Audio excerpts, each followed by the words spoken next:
He didn't even flinch when he said it. Not a hesitation. Not a glance of apology. Just 3 clipped words at the gate like he was reading off a script. You're not listed. Not hi, Mom. Not thanks for coming all this way. Just that. I stood on the brick drive outside the Hawthorne Ridge Country Club, clutching a quilt I'd been hand-stitching for 6 months. It was wrapped in navy silk and tied with gold ribbon, and it wasn't just fabric. It was a timeline, a living memory, each panel sewn with purpose. A footprint from Patrick's first birthday, a photo transfer square from his middle school graduation, even a worn patch cut from his father's old flannel shirt, the one he used to sleep in when the nightmares came. I was his mother.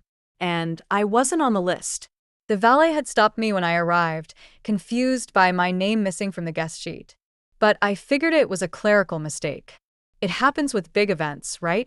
Wrong names, wrong head counts. No big deal. Until my son walked up, smiling, not at me, but at the woman on his arm. Caroline. Caroline, with her perfect teeth and Martha Stewart dreams. Caroline, who once sipped tea at my kitchen table and told me I reminded her of her late grandmother. Caroline, who then slowly, systematically, excised me from every decision after the engagement. She leaned in close to him, as if whispering some last-minute suggestion.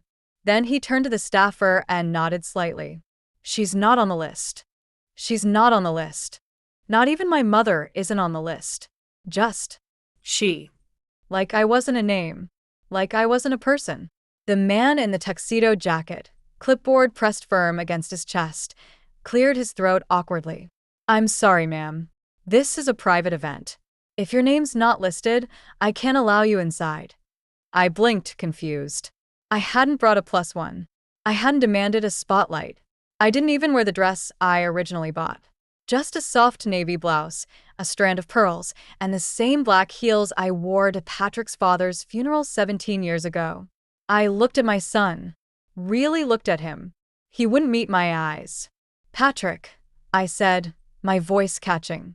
This must be a mistake. I RSVP'd months ago. You sent the invite yourself. He shifted. He wasn't smiling anymore. He looked inconvenienced, embarrassed. Mom, he said finally, eyes darting toward the crowd behind him. Let's not make this harder than it has to be. Caroline stepped forward then, her voice sweet like arsenic and honey. It's nothing personal, Maureen. We just decided to keep it intimate. Only those actively involved in the planning. You've seemed overwhelmed lately, and we didn't want to stress you out. Overwhelmed. I repeated. By what? She gave a pained smile, the kind that hides cruelty behind concern. It's okay. Really. We just wanted the day to feel peaceful. I looked down at the quilt in my hands.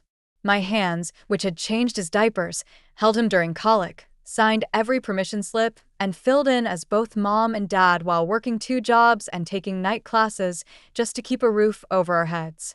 Hands that now shook, not from weakness, but from clarity. This wasn't an oversight. This was exile. I should have seen it coming. There had been signs, subtle ones at first, then louder. The wedding decisions made without my input. Caroline's offhand comments about how I should relax and let the professionals handle it. The phone calls that went unanswered, the group chats I was never added to, the bridal shower I only heard about through a friend of a friend who saw it posted online. And now this. I brought something, I said, holding the quilt up like proof I still belonged. It's for you both. I made it for today. Caroline's smile froze. Oh. That's lovely. But we've already got so many gifts waiting. Patrick just stared at the ground. I nodded once, slowly. Of course. Then I turned. I could hear murmurs behind me from guests in cocktail dresses and tailored suits. I could feel their eyes as I walked past the champagne cart and back toward the parking lot, past the fountain he used to throw pennies into when he was 6, always wishing for ice cream. I walked back to my car in silence, my heels clicking against the stone like a clock ticking louder with every step. I sat in the driver's seat for a full minute before I could even put the key in the ignition. The quilt sat in my lap, heavier now, like it absorbed every ounce of the moment I was just forced to survive. I didn't cry. I didn't scream. I didn't beg to be let back in. Instead, I drove to the edge of town, to the lake where Patrick and I used to fish on Sundays when he was little. I laid the quilt out on the hood of my car and sat with it, running my fingers over every stitch like reading Braille from a life I wasn't allowed to remember anymore.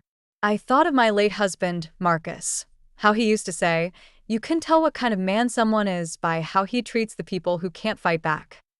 Apparently, you can also tell by how he treats the woman who gave him everything. The wind picked up, and I folded the quilt neatly, placing it back in its silk wrap. If they didn't want a mother at their wedding, they'd soon have to reckon with a version of her they never expected to meet. Because I wasn't going away. I was waking up. And by the time they realized what they'd done, I wouldn't just be Patrick Whitlock's discarded mother. I'd be the woman with the power to rewrite everything they thought they controlled. And it was only just beginning. Before we continue, take a moment to let me know where you're watching from the comments. And don't forget to like and subscribe to more powerful stories like this one. The morning after the wedding, the silence in my house was thick.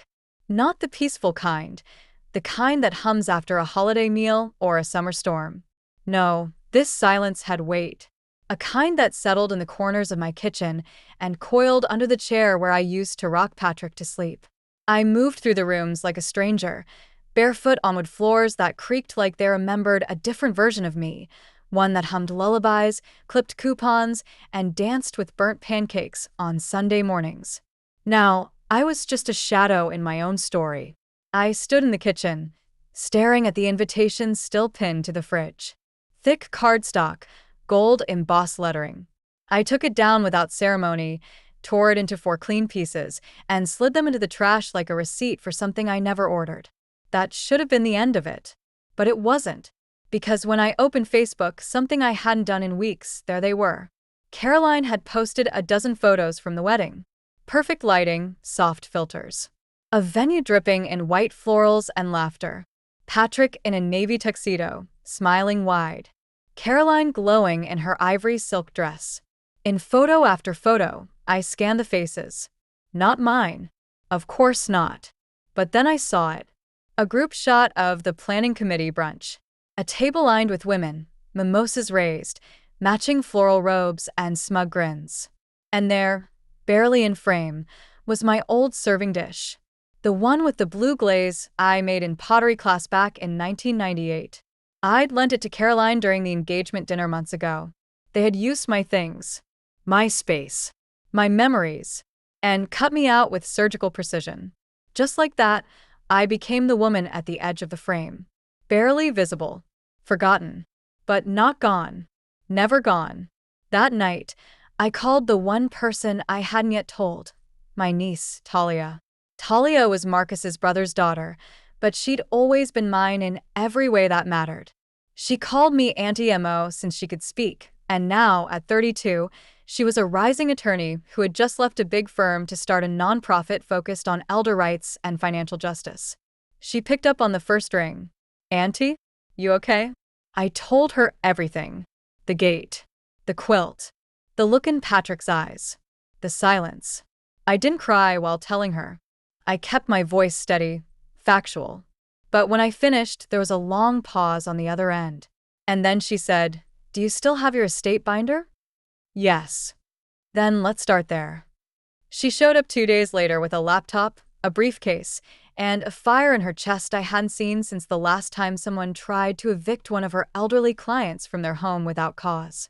We sat at the dining table, the same one I used to host Christmas dinner, now covered in legal pads and printed statements.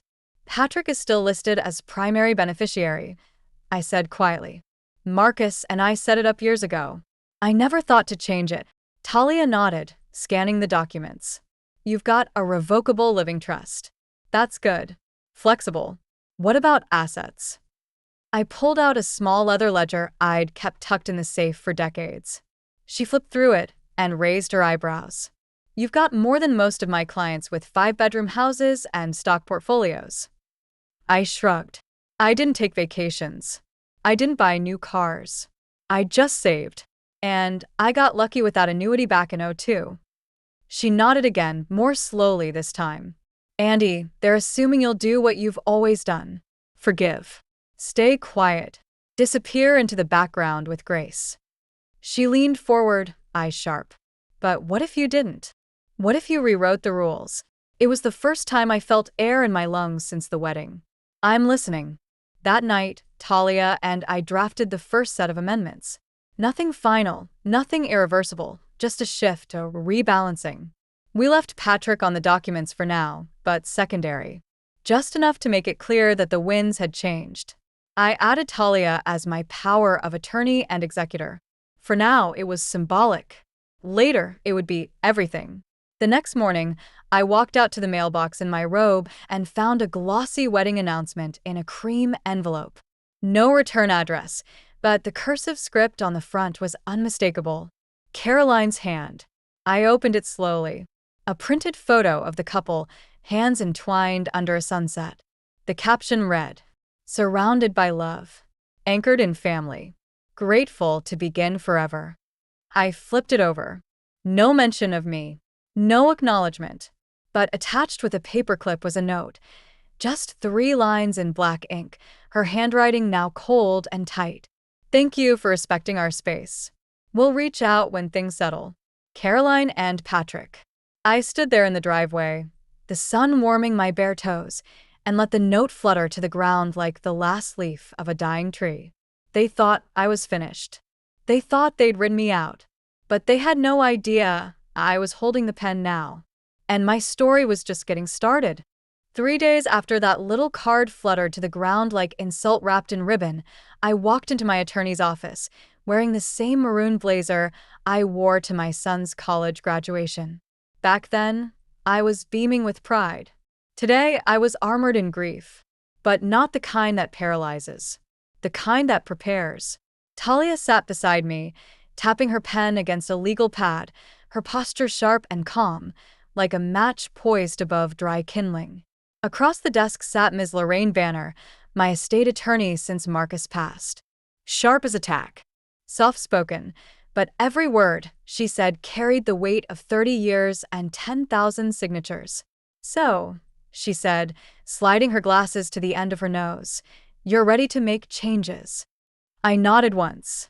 Yes. Quiet ones, but significant. She opened my folder. "You want to update the trust. Designate Talia as co-trustee. Restructure your charitable disbursements. And remove Patrick as primary beneficiary. Confirm?" I glanced at Talia. She gave the smallest nod. "Yes," I said, the word firm in my throat. "Confirm."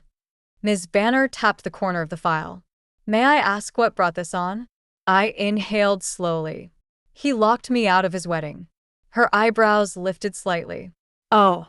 And he stood by while his wife erased me from their lives. Not with yelling. Not with cruelty. With absence. With redirection. With politeness. She turned me into a memory he never had time to miss. I paused. And I'm done rewarding silence with inheritance. Ms. Banner's eyes didn't flicker. She just nodded once, then started drafting. As the printer hummed in the background, Talia leaned toward me. "Are you sure you don't want to cut him off entirely?" "No," I said. "Not yet." "Why not?" "Because I want him to notice the absence," I whispered. "Not just of money. Of memory. Of legacy. I want him to realize too late that the thread he let Caroline snip wasn't just sentimental, it was structural." When the papers were ready, I signed them without hesitation. Each stroke of the pen felt like a reclamation. Not revenge. Not yet. Just realignment.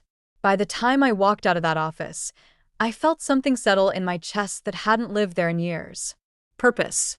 2 mornings later, a small white envelope appeared in my mailbox. No stamp, no return address, just my name in looping script I recognized instantly. Caroline's.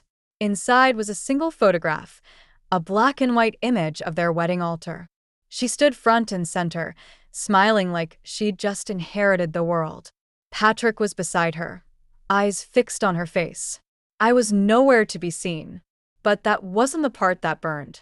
It was the note scribbled on the back. "He's happier now. Thank you for understanding what love really looks like." Understanding? Was that what they called it? Understanding was staying silent when they excluded me from the menu tasting. Understanding was nodding politely when Caroline forgot to invite me to the bridal shower. Understanding was not saying a word when I was demoted from mother of the groom to guest if you have time. But this was war disguised as etiquette. I sat on my porch with that photo in one hand and a glass of iced tea in the other, watching the neighbors walk their dogs, kids race on scooters, sprinklers miss the sidewalks in slow, wet arcs. And I realized they hadn't just excluded me. They'd rewritten me. Caroline had redrafted the story, cast herself as the peacemaker, the modern wife reclaiming her groom from his toxic past. And Patrick? He played his part perfectly. Detached. Silent. Cooperative. I had raised him to be kind, to be gentle, to trust the women he loved. I had raised him too well to see this coming. That evening, I pulled out the cedar chest from under my bed. Inside were photo albums, school programs, birthday cards with dinosaur stickers, and shaky handwriting. At the bottom, I found what I was looking for, a dusty manila folder with a faded label. Marcus, VA Will, Trust Notes. Among the files was a letter he'd written to Patrick when he was 9. It was supposed to be opened on your wedding day. I had forgotten I even had it. My hands trembled as I unfolded it. Marcus had been gone 17 years. Reading his words felt like summoning a ghost who knew what the future might require. Dear Patrick, if you're reading this, you've found someone to love. I hope she's good. I hope she sees you for the man I know you can be. But more than that, I hope you remember your mother. Because without her, there is no you. And without you remembering that, no love will ever be whole. I stared at those words until the page blurred. He'd forgotten me. Or had been made to. Either way, I had my answer. I slid the letter into a clean envelope and labeled it to be read when you finally ask why. And then I picked up the phone. Not to call Patrick. Not yet. I called a realtor. I'd like to schedule a private appraisal on my home, I said. Discreetly, if possible. The woman on the other end asked if I was planning to sell. I smiled. Let's just say I'm reviewing my options. The appraiser's car pulled into my driveway on a Friday morning just after 9. She was young, late 20s, maybe, with glossy curls and oversized sunglasses, dressed in the crisp confidence of someone who'd never had to tape quarters together for groceries. Mrs. Whitlock? She asked, extending a hand. Kelsey from Miller and Crane Realty. Thanks for having me. I shook her hand and stepped aside. Thank you for coming. I'll let you walk through on your own. It's all here, untouched. I haven't changed a thing in 20 years. That was a lie, of course. I'd changed plenty. Walls painted, carpet replaced, photos shuffled around every time a memory cut too close. But the bones? The structure? Unshaken. Like me. While she took notes and photos with her tablet, I sat on the porch with a mug of strong coffee, watching the garden wake up. My roses were blooming late this year. Somehow fitting. The late bloomers always lasted the longest. 35 years in that house. The house Marcus and I bought in '87. The house we brought Patrick home to in a yellow knit onesie. The house we nearly lost during the '92 layoffs when I worked cleaning office buildings at night and folding sweaters in the department store by day. The house Caroline said looked a bit cramped for entertaining the one time she came by. She suggested we host the rehearsal dinner at their venue instead. More space, less vintage charm. Now that vintage charm was worth just shy of $900,000, according to Kelsey's preliminary estimate. Market strong, she said. Inventory's low. If you listed tomorrow, we'd have multiple offers by next weekend. I nodded slowly. Would you be able to keep a potential sale private? Just between us. She hesitated only for a moment. Of course. We do that often for clients managing estate transitions. I smiled faintly. Estate transitions. That's what they call it when someone finally stops waiting for approval and takes control. When she left, I didn't go inside right away. I just stood on the porch, staring at the street like it might give me a reason not to do what I was planning. But it didn't, because I'd made up my mind. This house had cradled too many people who'd forgotten how to say thank you. Too many ghosts who no longer haunted the halls. Just the gaps between family dinners that never happened and birthdays celebrated in silence. And if I sold it, I wouldn't vanish. I'd expand. That afternoon, I called my bank and set up a transfer, just $50,000, from my trust into a new private account under Talia's guardianship. It wasn't about hiding money. It was about planting a flag. Letting the universe know that I was no longer living on autopilot while waiting for apologies that never came. Then, I did something I hadn't done in years. I went shopping. Nothing dramatic, just a few things for me. A tailored jacket that made me feel sharp again. A new pair of loafers.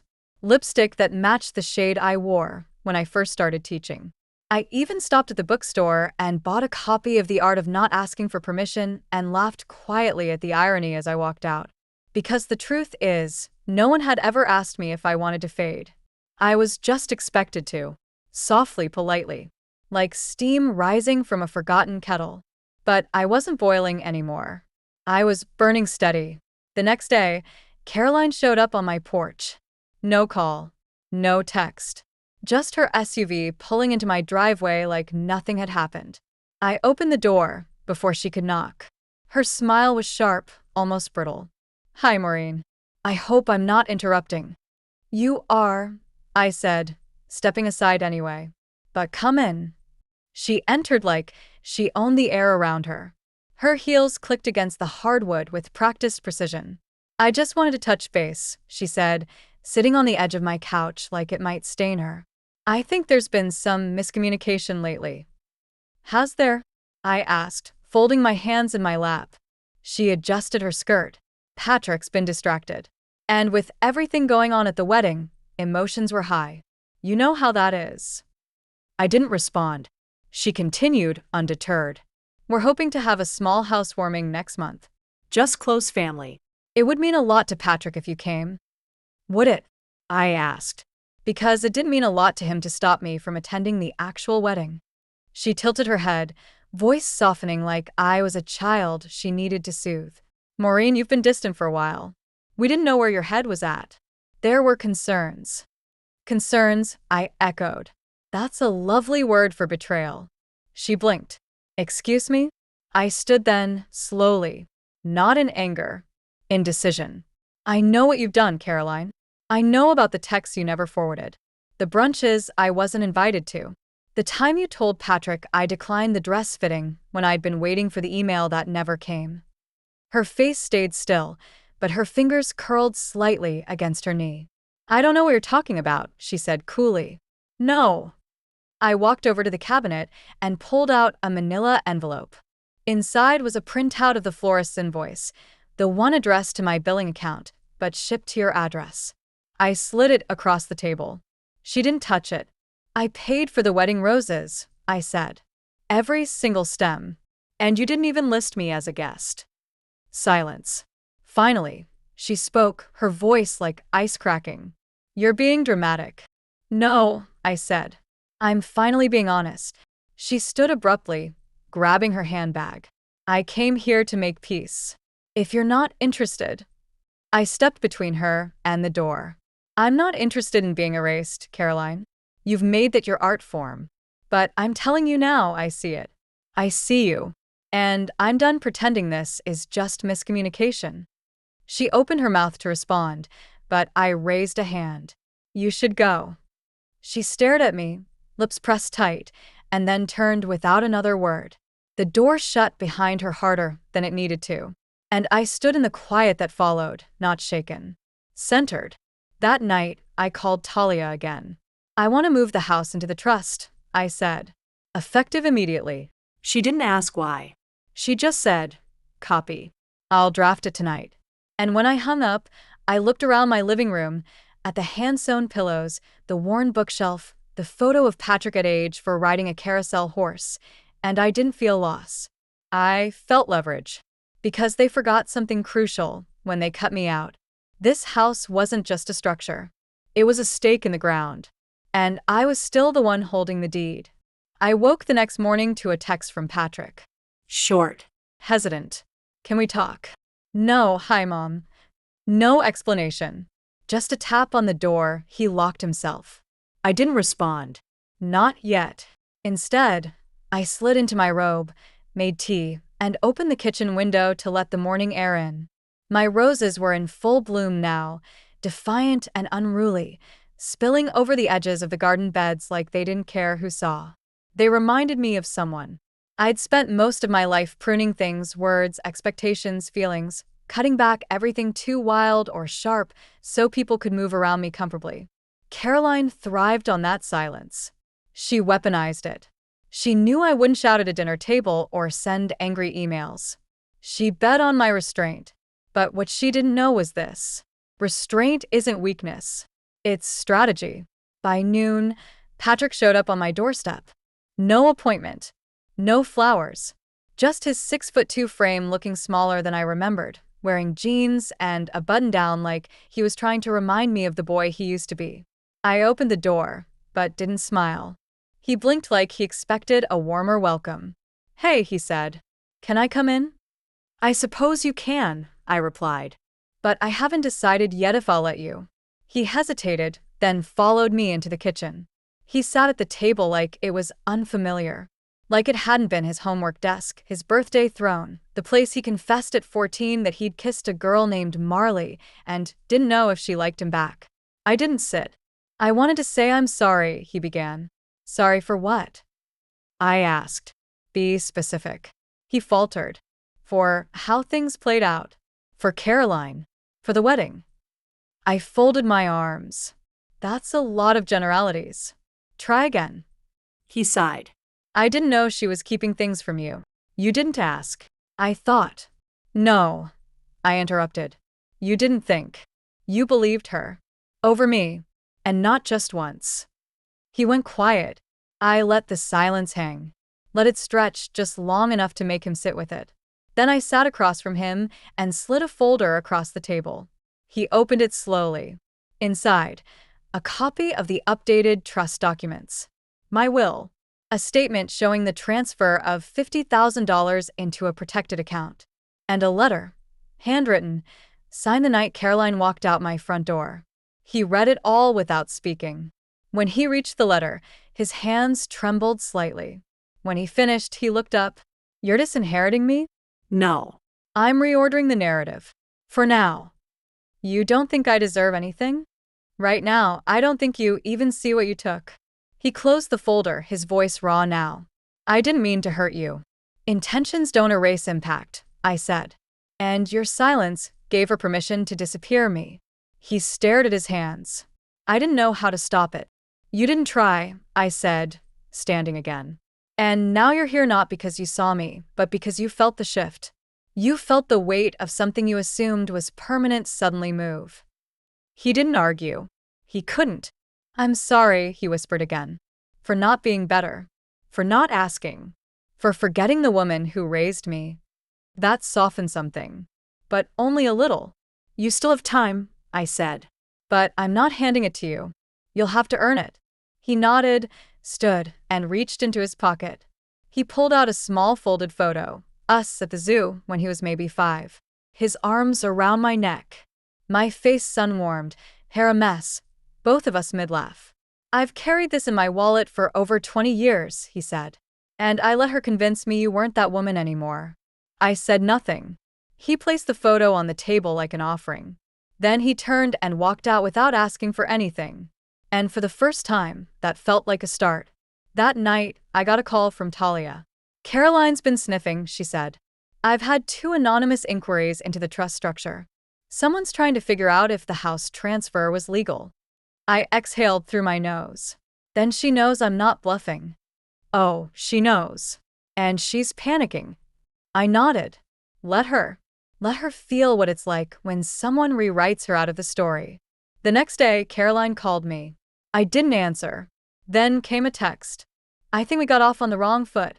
Can we meet for coffee?" I typed back one sentence. "You only ever liked me when I was quiet." I didn't hit send. Instead, I deleted the message and replied with, "No." Because she didn't deserve even that much energy anymore. That weekend, I packed a box of things. Old photos, handmade cards from Patrick's childhood, the first sweater I knit when I was pregnant. I labeled it, Legacy, not for sale. Then I opened a new box. Marked it, future unwritten. Because that's what this was now. Not a battle. A blueprint. By Monday morning, the voicemail box on my landline was full. For messages from Patrick. 2 from Caroline, her voice as brittle and shiny as cellophane. 1 from a blocked number I could only assume was her mother, who once called my pot roast provincial and then drank 3 glasses of it in silence. I didn't listen to any of them. Instead, I spent the morning doing something no one expected me to do. I smiled. I cooked myself breakfast, real breakfast, not toast over the sink, and played records on the turntable Marcus gave me for our 10th anniversary. I danced a little, barefoot in the kitchen, letting sunlight wash over the counters like forgiveness I no longer had to give. I was no longer waiting for an apology. I was writing my epilogue. And then the doorbell rang. I opened it to find Ethan. Not my son, my godson. My sister's boy. 27 now, a schoolteacher and part-time photographer with a camera always slung across his shoulder and a heart too big for his own good. He held up a manila envelope like it was a sacred relic. "You need to see this," he said. We sat at the dining table, same spot where I'd signed the trust revisions, and he opened the envelope. Inside were printed photos. Dozens. From the wedding. "Where did you get these?" I asked. "I did the backup set for the wedding photographer," he said. "She's a friend." Caroline never noticed me copying the files. He spread the photos across the table like tarot cards. And there it was. In the background of nearly every photo, from the rehearsal dinner to the bridal suite to the morning of brunch, was something unmistakable. My furniture. My dishes. My framed photos. Even the glass hummingbird ornament Marcus gave me before his last surgery. It hung in the kitchen window behind Caroline in one shot as she sipped champagne and laughed with her bridesmaids. She said none of it was useful. I murmured, tracing the edge of the hummingbird with my finger. Ethan nodded. "She curated every angle. Cropped you out even when you weren't there. But the house, it's still yours. The story's still yours." I leaned back in my chair, stunned by how grief can feel like both fire and ice in the same breath. "She used everything I gave," I whispered, "and made sure I wasn't seen using it." He hesitated, then added, "That's not all." He pulled out one final photo. This one wasn't staged. It wasn't smiling. It was Caroline, cornered in the bridal suite, phone to her ear mid-sentence. You could see her reflection in the mirror behind her. Her mouth caught mid-snarl. Ethan handed me his phone. "Press play." It was a video. 27 seconds. "I told you Maureen's not coming. I made sure she wouldn't. Patrick thinks it's better this way. Once the trust is finalized, we won't have to tiptoe anymore. I'm not spending the next 20 years kissing her hand for her approval." She laughed. "I don't care if she sulks. She can sit in that dusty little house with her photo albums and her lemon cake recipes. I'm building a real family now." The video cut off. I stared at the screen, the air in the room gone heavy. "You recorded this?" I asked quietly. Ethan shook his head. "Photographer did. It was accidental. But when she saw the date and heard the name, she called me. Said she felt sick keeping it quiet." I looked down at the table full of photos, each one capturing a moment meant to erase me, each one unintentionally proof I had always been there. Then I picked up the photo of Caroline by the window, the hummingbird ornament glinting behind her like it was waiting for this moment. "I want these scanned," I said. Ethan nodded. And then I added, "I want to send them to Patrick. Every single one.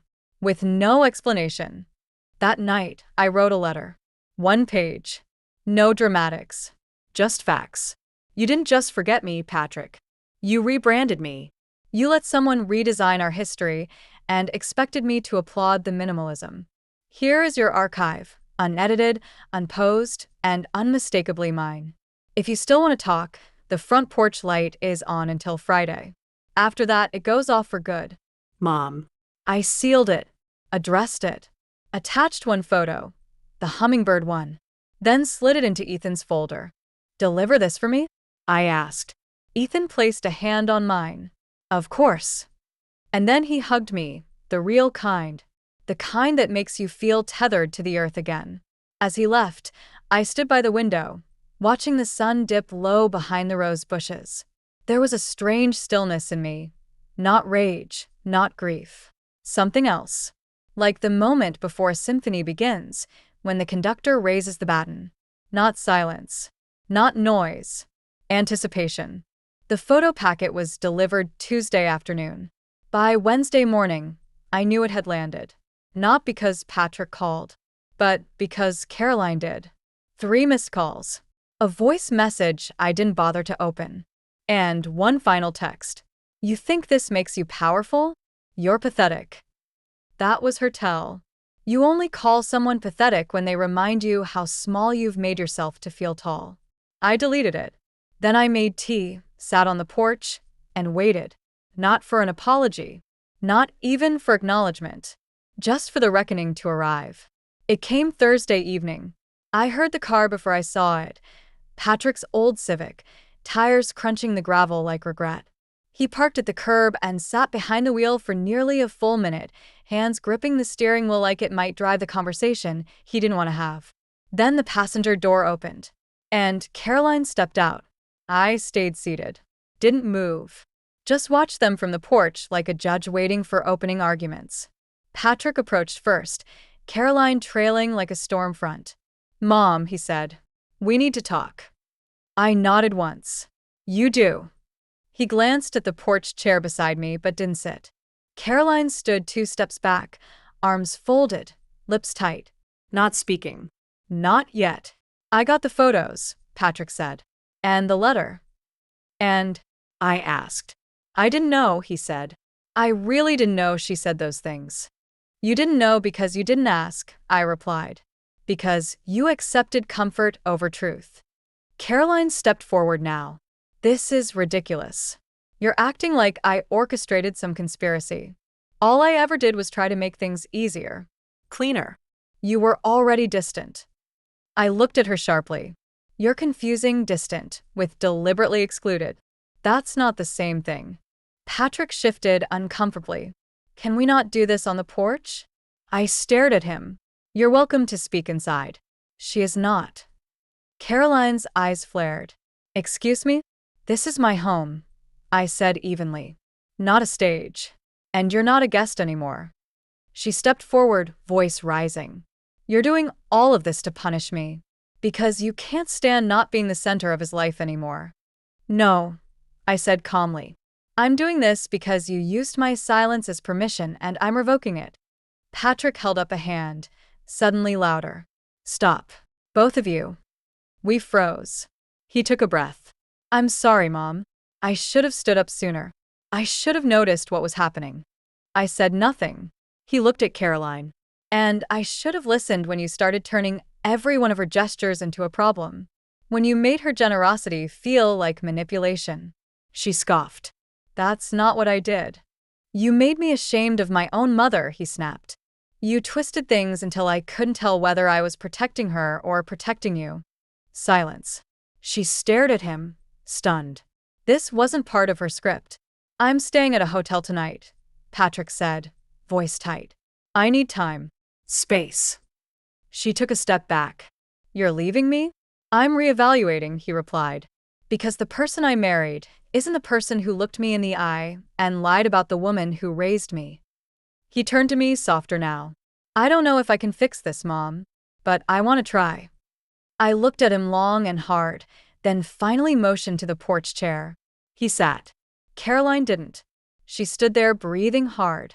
Then, without another word, she turned and walked back to the car. Her heels clicked down the path like the final beats of a closing scene. I watched the car pull away, then looked at my son. Eyes tired, face unshaven, but clearer than I'd seen in years. You're not forgiven, I said quietly. He nodded. I didn't come for that. Good, I replied. Because forgiveness isn't a switch. It's a season. He nodded again. I just came to sit, he said. And to start hearing the version of the story I didn't ask you to tell before. So I told him. Not all of it. Not yet. But enough. About the quilt. The dishes. The calls that never came. The photo albums. She moved into the attic. The way she began narrating my every action like I wasn't in the room to speak for myself. He didn't interrupt. He just listened. And when the porch light flickered on overhead, like it had every night since Marcus installed it in 1990, we both looked up, as if seeing it for the first time. I forgot how that sound feels, Patrick murmured. What sound? He gestured around. This one. Porch chairs. Evening air. A kettle warming. It feels like before things got so complicated. It only got complicated, I said, when you stopped trusting what was simple. We sat until it got dark. He didn't ask to stay. I didn't offer. But before he left, he turned and said, I think I need to find my way back. And I replied, then stop looking for the road. Start walking toward the silence you created, and listen for my voice. The morning after Patrick sat on my porch, I woke before sunrise. Not from worry, not from regret, from habit, the kind that never leaves you, even after the people you created it for do. I walked the house slowly, barefoot on cool wood floors, passing door frames marked in pencil with childhood heights and a living room rug still indented from years of Friday night couch forts. I didn't feel haunted. I felt awake. There's something sacred about the hour before the world stirs. It's when memories speak the loudest, and silence finally answers back. I made tea, opened the curtains, and sat with the day before it opened its mouth. At 9:07 a.m., I received a voicemail from Caroline's mother, Gloria. I didn't listen to it at first. Just saw the transcript blink onto the screen. Maureen, it's Gloria. I think we need to talk before things get more complicated. I'm sure you understand this doesn't look good for anyone. I'd really prefer not to involve legal channels. Legal channels.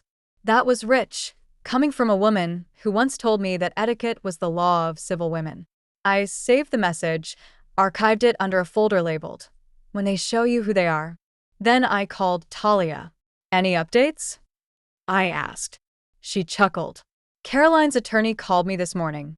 Wanted to know if there was still a clause in the trust that could be challenged based on emotional distress. I laughed, louder than I had in weeks. What did you say? I said emotional distress is typically felt by people who don't lie, manipulate, and get caught on video doing it. I paused. And the house. Talia's voice softened. Paperwork is final. It's locked in the trust. Irrevocable unless you say otherwise. They can't touch it. I exhaled. What about the charitable restructure? Also final, she said. You've got the new legacy plan in place. If anything happens to you, the money gets divided between the Women's Shelter, the Public Library Foundation, and a college scholarship under Marcus's name. And Patrick. Still contingent. 30-day clause stands. After that, nothing goes to him. Not a cent.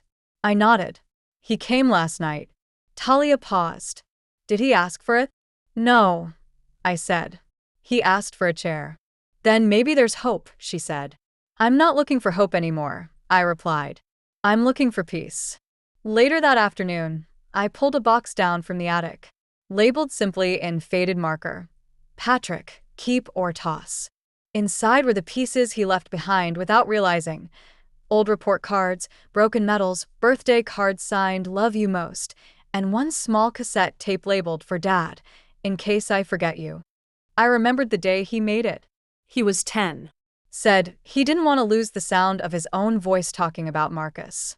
I'd cried quietly in the hallway while he recorded it. I didn't have a cassette player anymore, but I didn't need one. The gesture was louder than the words. At the bottom of the box was a photo I'd almost forgotten about.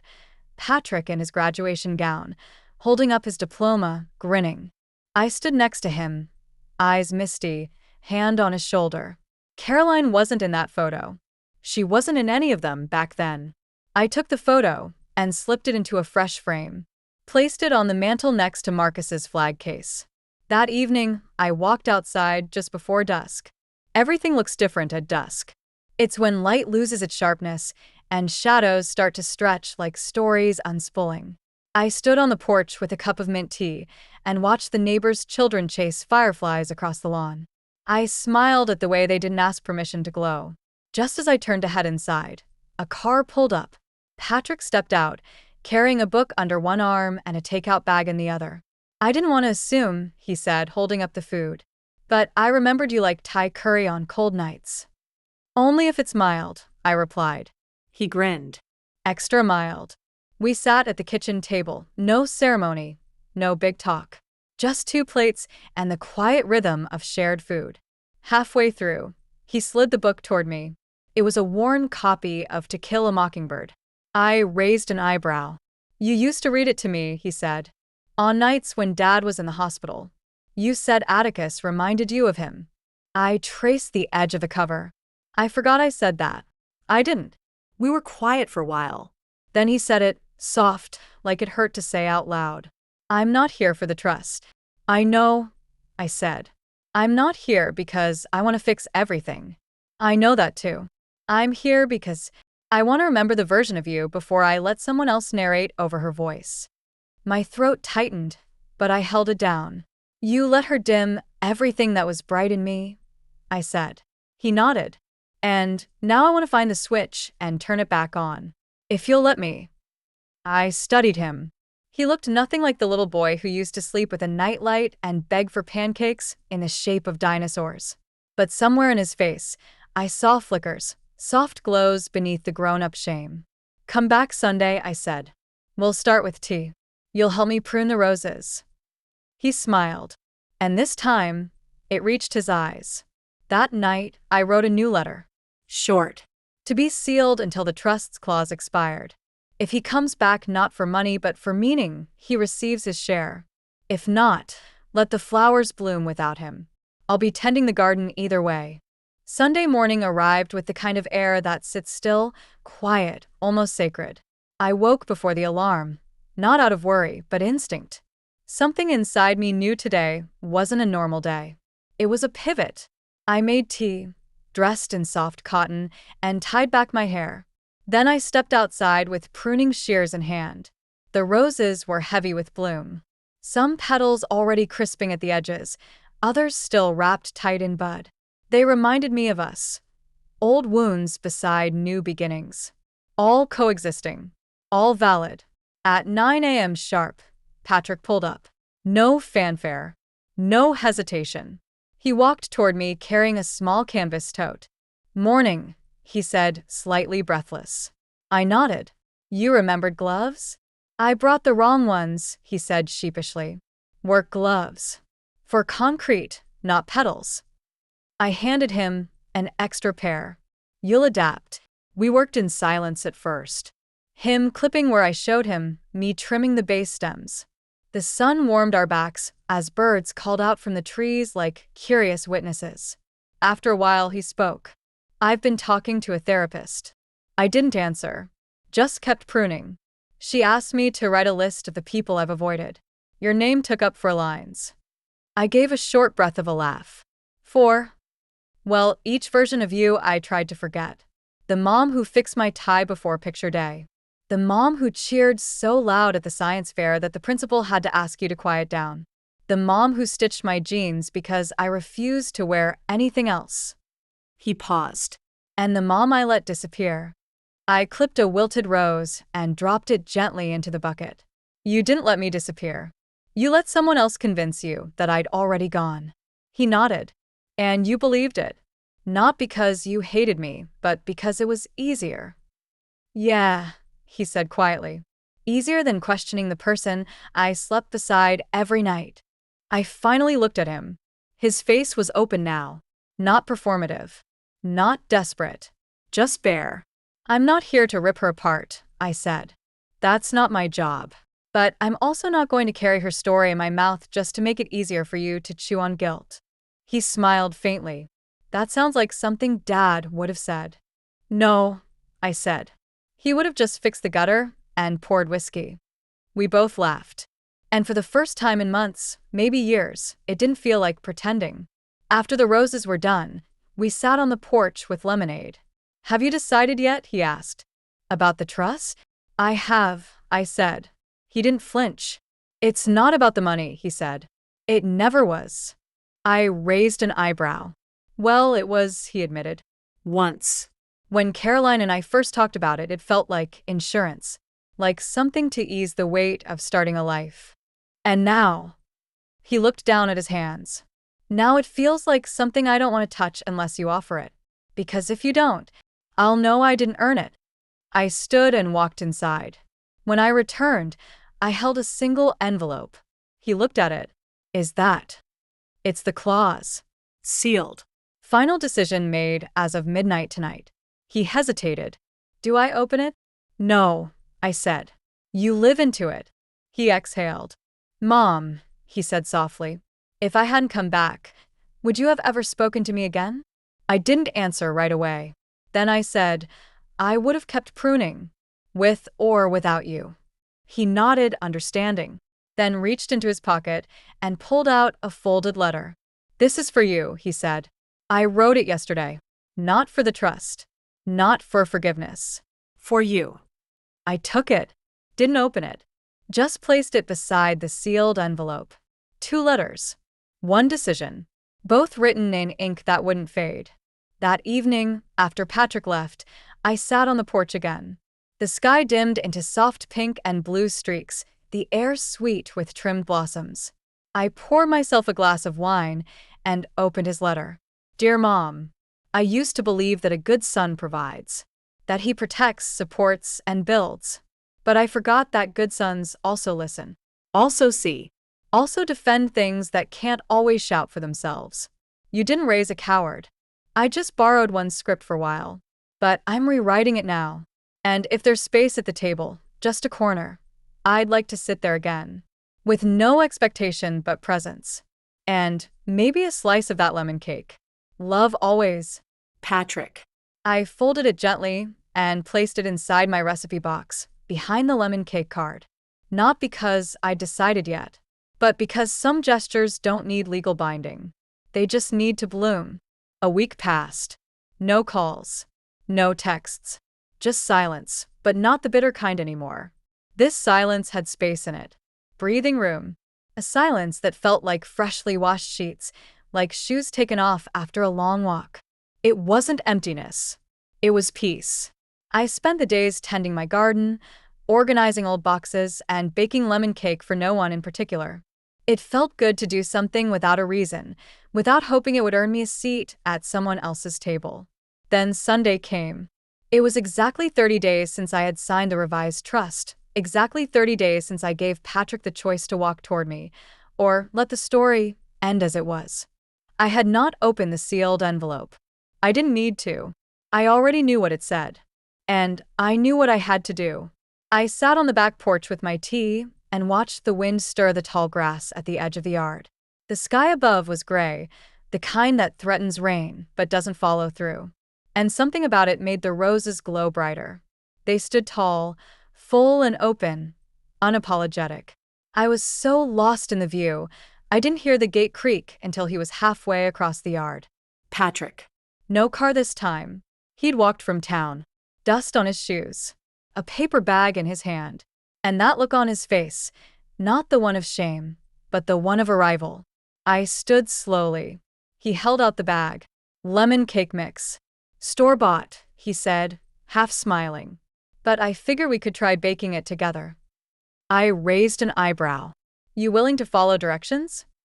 I've had a lot of practice lately, he said, learning how to follow what matters. I motioned toward the kitchen. Come on in. We baked. Clumsily. He forgot the zest. I dropped a spoon. He almost doubled the baking soda. We laughed. We burned the first batch. And we tried again. When the cake finally cooled, we sat on the porch and shared it in silence. Not because we had nothing to say. Because we didn't need words to say it. After a few bites, he pulled something from his jacket. A single Polaroid. Faded and bent. It was the photo from the zoo, the one where I was mid-laugh, flower on my cheek, arms wrapped around a boy who still needed me. I carry it everywhere again, he said. Like I used to. I held the photo. Ran my thumb along the edge.